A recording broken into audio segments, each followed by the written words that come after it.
In this video, we'll take a look at Excel VBA if-then statement and see how to use it with the else if as well as to loop inside cells. The first thing we're going to do is take a look at some data that was downloaded. This came from New York City Open Data, and it has a number of different fields, which is salaries for employees in New York City agencies. So this came from a complete list of all the employees. This is a sample of that subset. So you have a number of different fields, including the employee name, the agency, when they started, their work location, their description, salaries, leave status, all the information pertaining to them. What I'm interested in is putting a color next to different leave statuses for those employees. So I like to have a font color for those employees that are ceased. I like to have a different font color for those employees that are active. I like to have a different font color for those that are on leave. And I like to have a different font color for those that are seasonal employees. So there are a lot of different types of employees that are on leave statuses as of June 30th, and I'd like to have a different font color for each of those employees. So I am now in my Visual Basic editor, and I'm going to start out by giving this a name of our module, and I'll just call it SubCodeMe. And the first thing I like to do is find where I'd like to start. Since I'm interested in column J, and the first cell in column J, J1, has a field name, so I'm not interested in that, but I'm interested in the first piece of data, which is the first leave status, which is J2. So what I'd like to do is make that range of J2 active. So that becomes my active cell. And again, as you start to type, it gives you some drop downs of valid choices for that type of VBA. The next thing I like to do is have a statement that tells me to continue through the entire list until I hit a blank. So that means this would be a dynamic list. So if I continue to add rows to this list, my particular VBA code would continue to work. So I'm not just hard coding it with a specific range. So now I'm going to say do until active cell dot value equals blank. And this is the blank, 2 quotes without a space. If you put a space in here, it will not be correct because it would look for a space. So keep doing the statements that are going to follow until a blank cell comes up.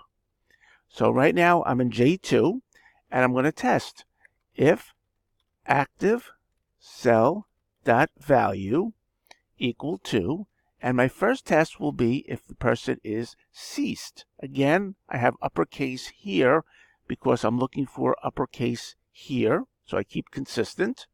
Then, if this is true, then what I like to do is I like to have active cell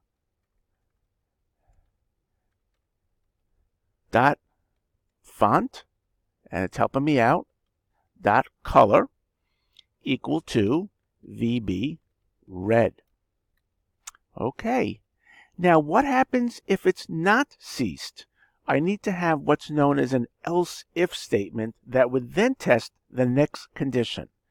So what I'm going to do is I'm simply going to copy this, since I have most of it completed, and simply paste it.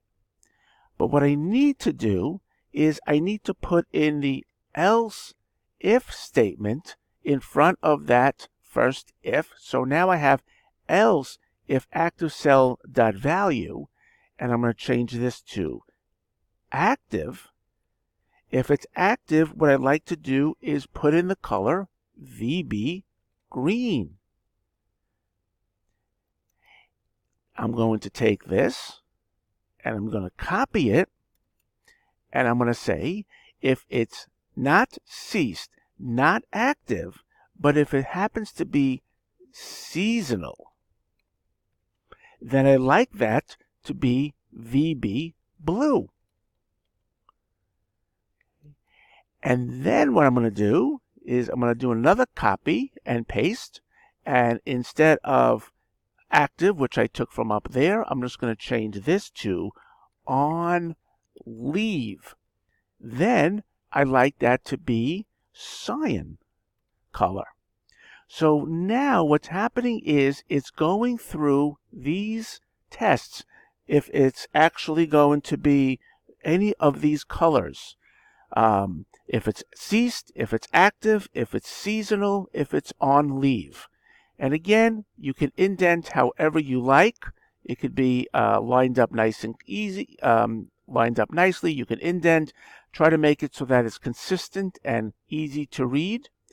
And then at this point, when you finish all of your tests, the most important thing is you have to end the if statement. So it's end if. So it finishes the test. And the next thing you have to do, which is important, is you have to then give it the next active cell.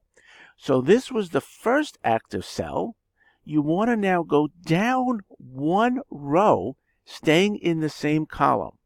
So the way you do that is you type in active cell dot offset, and you put in the row number, which is go down one row to +1, stay in that column 0, dot select.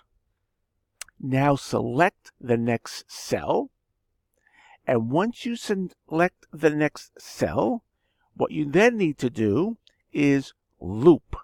Loop back and test the next cell, which was now brought down, which is the ceased. If it's ceased, give it a red. Do not test any of these colors. Go to the end if. The next thing is go down to the next row, same column, select, and then loop. And it continues this all the way, constantly looping, until you come up to a cell that is blank. At that time, it stops the do loop.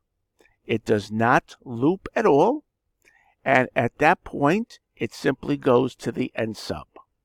So we'll test this out. Again, you can always put in message boxes if you want to see certain things come out, to see what the active cell is or see a color, whatever it is to test. But now I'm going to run this. And when I run it, it works perfectly. It gives me all the colors as asked, and it puts me in the last cell, which happens to be the one that is blank. So if I look up at my data, it's working properly on leave. It has the seasonal, it has the ceased, it has the active with the right colors. You can always make these other colors. You can also look up how to put in an actual integer associated with a particular color that you may like. But this is the idea behind the do until along with the if-else statement in VBA. So I hope that helps, and it's one of the most powerful tools in VBA because it allows you to test conditions to see if a condition is met. Thank you.